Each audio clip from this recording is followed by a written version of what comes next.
नमस्कार, जय हिंद विद्यार्थियों। आप सभी का स्वागत है हमारे YouTube channel knowledge point PCM में। आज की इस वीडियो में हम आपको पढ़ाएंगे प्रश्नावली 6.2। इसमें क्वेश्चन नंबर 13 से लेकर क्वेश्चन नंबर 16 तक बताएंगे साथियों, यानी कि 16 तक प्रश्नावली में क्वेश्चन दिया गया है। तो आज की इस वीडियो में हम आपको प्रश्नावली 6.2 की पूरी क्वेश्चन फिनिश कर देता हूँ साथियों।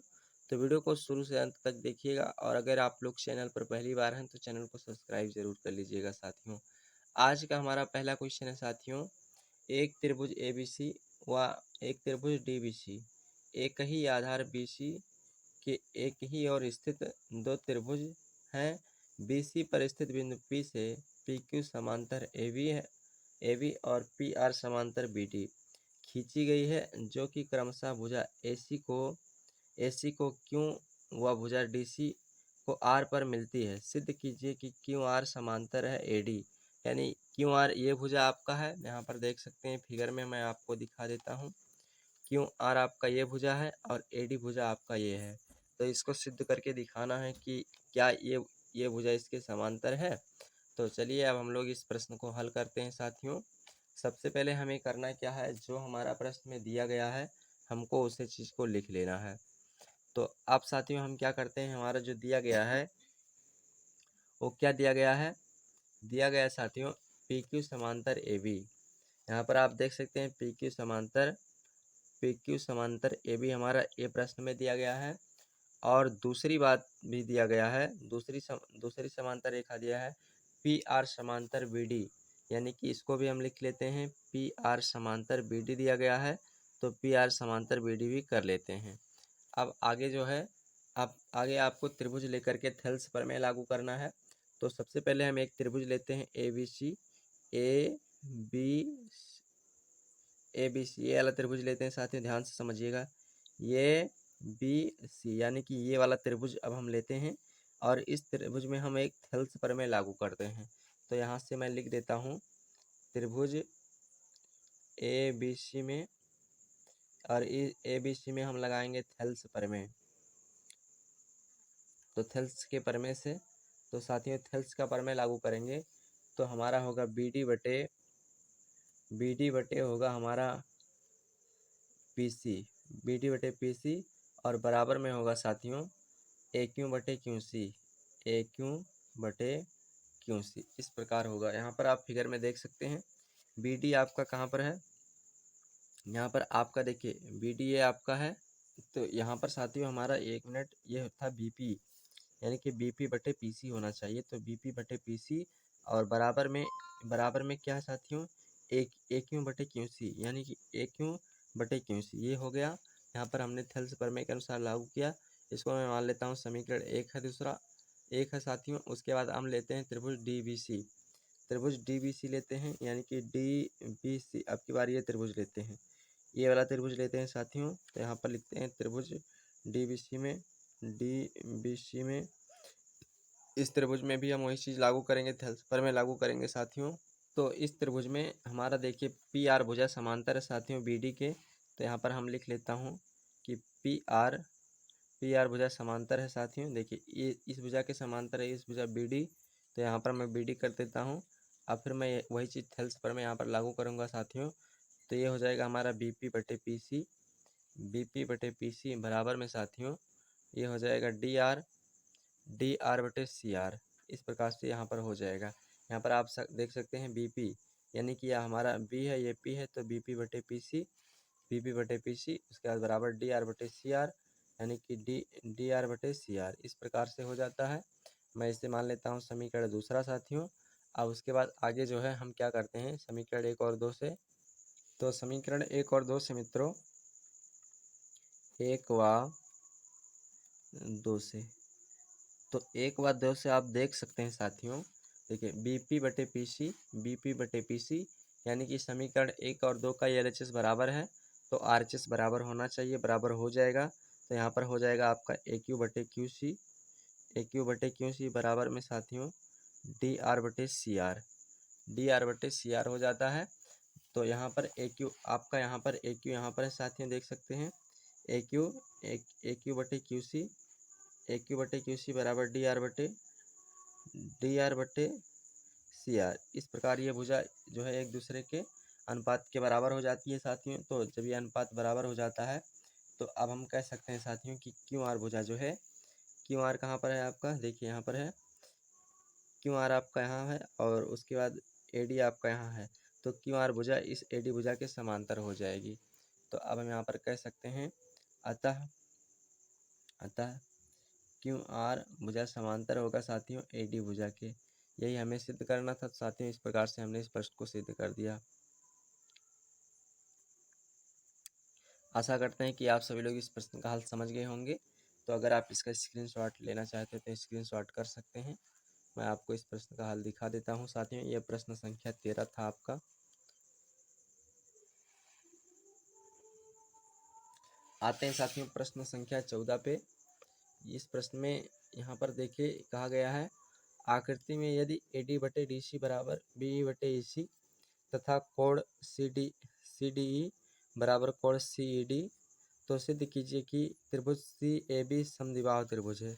यानी कि CAB या ABC कह सकते हैं। CAB ये त्रिभुज जो है एक समद्विबाहु त्रिभुज है। चलिए अब हम लोग इस प्रश्न को सिद्ध करते हैं साथ। तो चलिए अब हम लोग इस प्रश्न को हल करते हैं। यहाँ पर क्या करेंगे, आप लोग फिगर से समझना है साथियों। इस फिगर में हम लेते हैं एक त्रिभुज ABC, यानी कि ABC। इस त्रिभुज ABC में अब हम दिखाते हैं साथियों, जो हमें सिद्ध करना है AD बटे DC, यानी कि AD बटे DC बराबर में दिया गया है BE बटे EC, यानी कि BE बटे EC। ये हमारा इस प्रश्न में दिया गया है साथियों। ये हमें सिद्ध नहीं करना है, सॉरी हम गलती से बोल दिए हैं। अब हम यहाँ पर क्या लगाएंगे साथियों, आधारभूत समानुपातिक प्रमेय का विलोम लागू करेंगे। तो चलिए आधारभूत समानुपातिक प्रमेय का विलोम लागू करते हैं। तो जब आधारभूत समानुपातिक प्रमेय का विलोम लागू करेंगे तो यहाँ पर हम कह सकते हैं कि DE भुजा जो है ये हमारा समांतर है AB भुजा के। तो यहाँ पर हम लिख देंगे कि DE समांतर AB, यानी कि DE भुजा समांतर है AB के। अब यहाँ पर हम इस त्रिभुज में दिखाएंगे साथियों हमारा कोण कौन कौन सा बराबर है। तो हमारा कोण CDE यहाँ पर देख सकते हैं, कोण CDE बराबर है साथियों कोण CAB के, कोण CEB के। इस त्रिभुज में देख सकते हैं CDA, यानी कि CDA। यहाँ पर ये कोण जो हमारा बन रहा है साथियों, इसमें ये कोण जो हमारा बन रहा है ये कोण बराबर होगा CAB के, CAB के, यानी इस कोण के बराबर होगा। ये कोण बराबर होगा इस कोण के साथियों। अभी यहाँ पर हम आपको रीजन दिखा ही देते हैं। उसके बाद एक कोण और भी बराबर मिल रहा है हमको। यहाँ पर दूसरा कोण हमारा ये बराबर है कोण CED बराबर है साथियों इसमें कोण CBA के, कोण CBA के बराबर है। और क्यों बराबर है यहाँ पर आपको दिखा देते हैं, संगत कोण है साथियों, संगत कोण है ये इसलिए बराबर है साथियों। मैं आपको दिखा देता हूँ CED, देखिए CED यानी कि ये कोण बराबर है CBA के, यानी ये कोण बराबर इस कोण के, यानी कि इस कोण के संगत ये कोण है, इस कोण के संगत ये कोण है। तो यानी कि ये दोनों कोण आपस में इस प्रकार बराबर हैं साथियों। यहाँ पर मैं आपको दिखा देता हूँ। और क्यों बराबर है, संगत कोण है इसलिए बराबर है। संगत कोण आपस में बराबर होते हैं। उसके बाद यहाँ पर एक कोण आपके इस प्रश्न में दिया गया है, यहाँ पर देख सकते हैं ये कोण आपके इस प्रश्न में दिया गया। तो मैं आपको इस शर्त को भी लिख लेता हूँ सिद्ध करने के लिए। हम कह सकते हैं कोण CDE बराबर है साथियों कोण CED के। ये प्रश्न में दिया गया है कि CDE बराबर है CED के। यहाँ पर साथियों मैं लिख देता हूँ, ये कोण आपके प्रश्न में दिया है इसलिए मैं इसको भी लिख लेता हूँ, क्योंकि बराबर भी है दिया भी है तो इसको भी मैं लिख लेता हूँ। उसके बाद साथियों एक शर्त और भी इसमें दिख रहा है, कोण CAB जो है CAB भी बराबर है CBA के बराबर है। ये कोण CAB बराबर है CBA के, यानी कि CBA आप देख सकते हैं कहाँ पर है, CAB ये कोण है और CBA ये कोण है, बराबर है। यानी कि ये दोनों कोण आपस में बराबर हैं। उसके बाद यहाँ पर एक भुजा हमारी भी बराबर मिल रही है, सी ए बी भुजा बराबर है सी बी के। सी देखिए ये आपका सी ए भुजा है और ये आपकी सी बी भुजा है, तो यहाँ पर हम सी ए भुजा को भी बराबर दिखा देते हैं सी बी भुजा के। और क्यों बराबर है यहाँ पर लिख देता हूँ रीजन में आपको कि बराबर बराबर कोण के सम्मुख भुजा बराबर होती है, सम्मुख भुजा बराबर होती है, परमेय होता है साथियों, बराबर होती है। इसलिए मैं आपको यहाँ पर इस प्रश्न को इस आधार पर सिद्ध करके लिखा है। उसके बाद साथियों जब हमारी इतनी शर्तें फॉलो हो रही हैं, यानी कि हमें नियम तो 3 ही शर्त होता है, तो हमने 3 शर्तों को लागू किया, 2 कोण बराबर किया, एक भुजा बराबर किया, तो इस आधार पे हम कह सकते हैं कि अतः जो है अतः त्रिभुज सी ए बी समद्विबाहु त्रिभुज है, समद्विबाहु त्रिभुज है। तो हमें इस प्रश्न में यही सिद्ध करना था मित्रों, हमने इस प्रश्न को सिद्ध कर दिया। आशा करते हैं कि आप सभी लोग समझ गए होंगे। अगर आप इसका स्क्रीनशॉट लेना चाहते तो स्क्रीनशॉट ले सकते हैं, मैं आपको यहाँ से दिखा देता हूँ। इस प्रकार से हमने इस प्रश्न को सिद्ध किया है।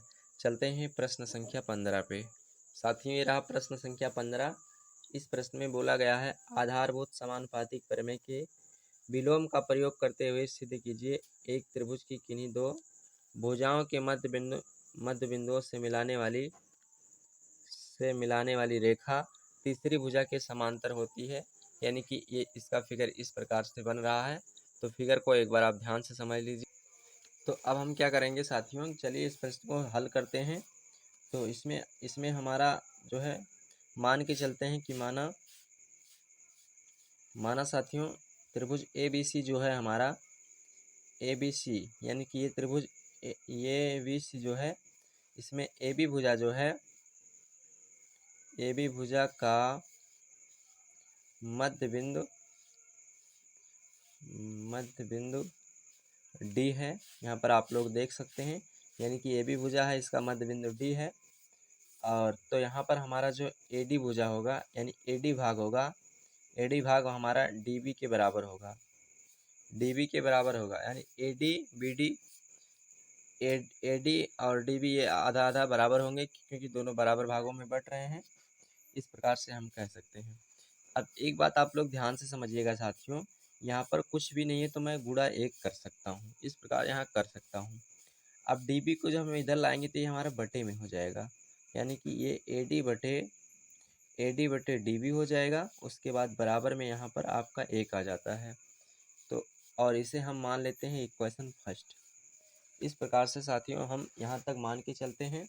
उसके बाद आगे हल करते हैं। तो इस त्रिभुज ए बी सी में डी ई भुजा को समांतर दिखाते हैं बी सी भुजा के, यानी कि डी ई भुजा जो है, देखिए ये हमारी फिगर में डी ई भुजा जो है इस बी सी भुजा के क्या है, समांतर है। इस प्रकार अब समांतर है तो यहाँ पर हम लगाते हैं आधारभूत समानुपातिक प्रमेय। तो यहाँ पर मैं लिख देता हूँ तब आधारभूत समानुपातिकता प्रमेय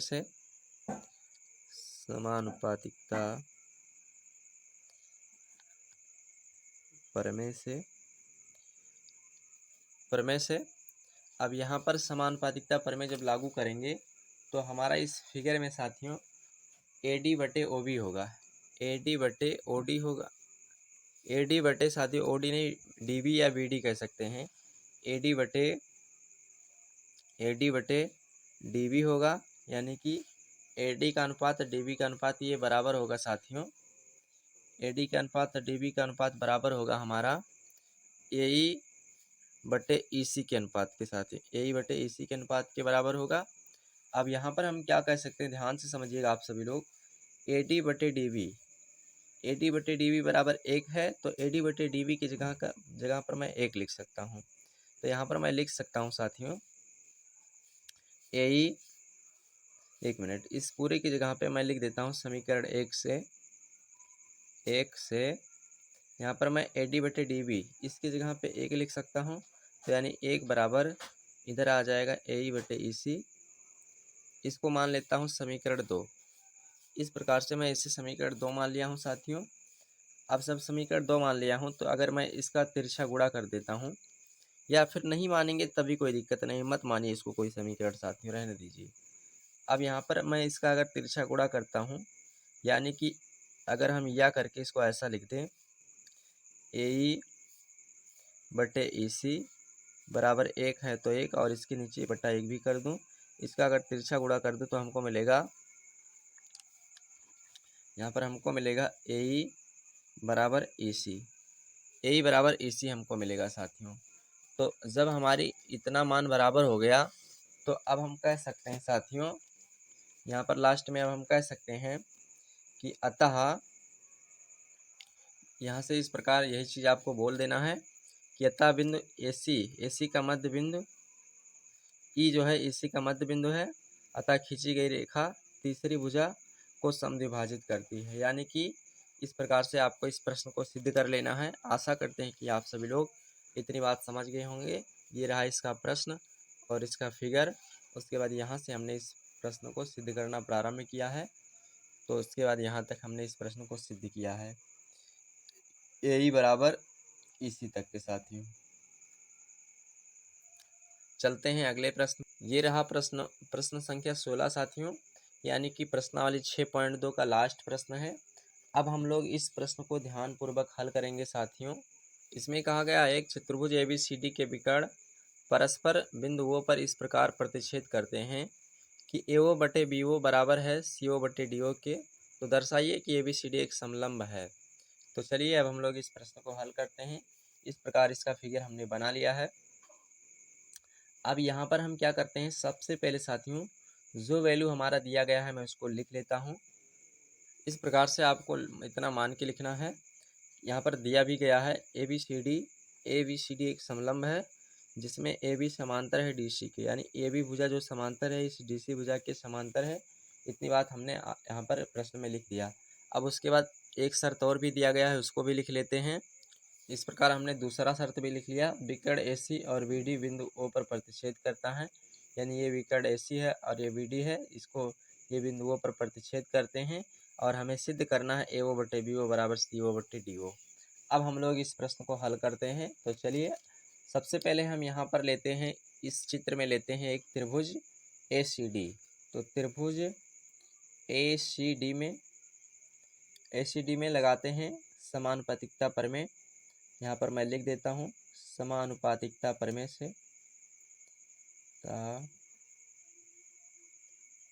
से तो समानुपातिकता प्रमेय लागू करेंगे तो यहाँ पर OE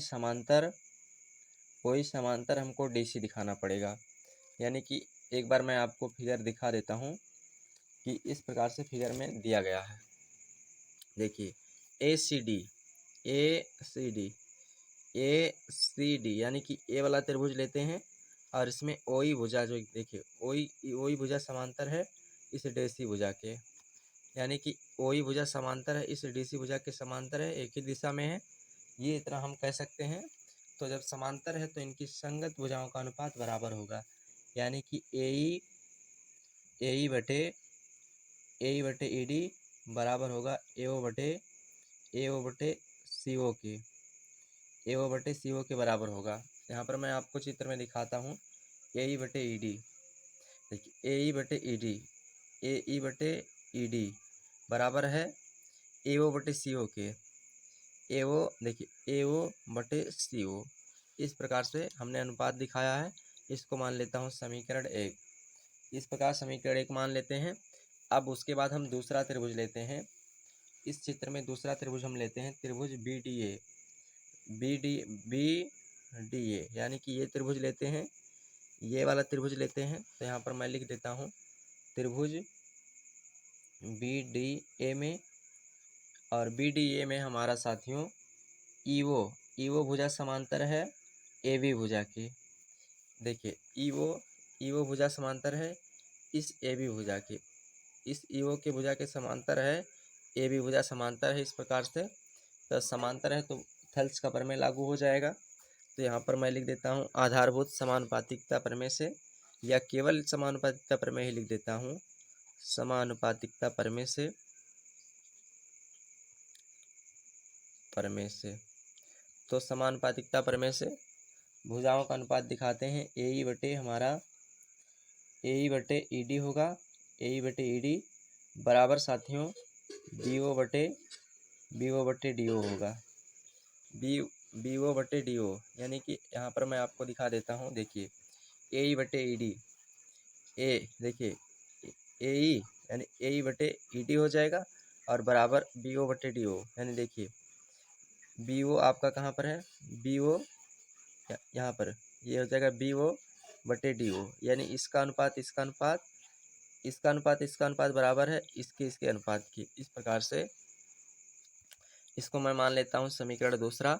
अब हम समीकरण 1 और 2 से हमको मिल रहा है साथियों, समीकरण 1 और 2 से हमको मिल रहा है एक पक्ष बराबर। समीकरण 1 व 2 से हमको मिल रहा है ए बटे ई डी।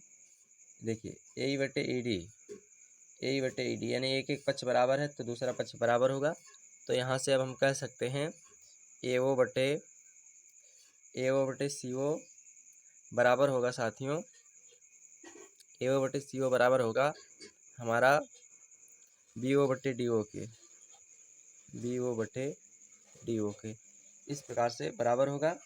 अब यहाँ पर साथियों हमें प्रश्न में जो सिद्ध करना था, देखिए आया या नहीं।